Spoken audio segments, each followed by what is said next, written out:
वानवडीत राहणाऱ्या संतोष भगत आणि परिवाराच्या वतीनं नवरात्रीनिमित्त तुळजापूर येथील देवीच्या मंदिराची प्रतिकृती आपल्या घरात देखावा म्हणून साकारली आहे।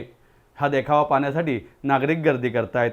पुणे शहरात सार्वजनिक नवरात्र उत्सवाबरोबर घरोघरी मोठ्या उत्साहात आणि भक्तिभावाने नवरात्र उत्सव साजरा होतोय।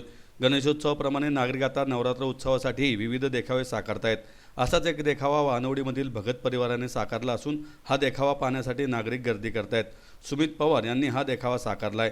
हा देखावा उभा करण्यासाठी नीरज भगत आणि स्वानंद गोळे यांचं सहकार्य लाभलंय। तुळजापूरच्या भवानी मातेची हुबेहूब प्रतिकृती येथे साकारली असून प्रत्यक्ष तुळजापूरच्या मंदिरात दर्शन घेत असल्याचा भास नागरिकांना होतोय। भगत कुटुंब तुळजापूरच्या पलंग पालखीचे मानकरी आहेत। दरवर्षी अष्टमीच्या दिवशी हे कुटुंब तुळजापूरला जात असतं आणि दसऱ्याच्या बलिदानाच्या कार्यक्रमानंतर पलंग आणि पालखीचा अनोखा कार्यक्रम केला जातो। नमस्कार, मी दिनेश भगत। आज आपण आमच्या घरामध्ये हा देवीचा गाभारा, तुळजापूरच्या देवीचा गाभारा हा देखावा सादर केलेला आहे आणि त्या निमित्त भरपूर लोक इथे येऊन भाविक दर्शन घेतात आणि त्यांना तुळजापूरमध्ये आल्याची अनुभूती होती।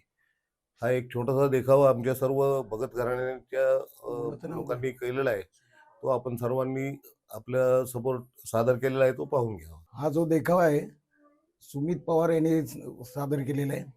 अगदी सजीव देखावा वाटतो।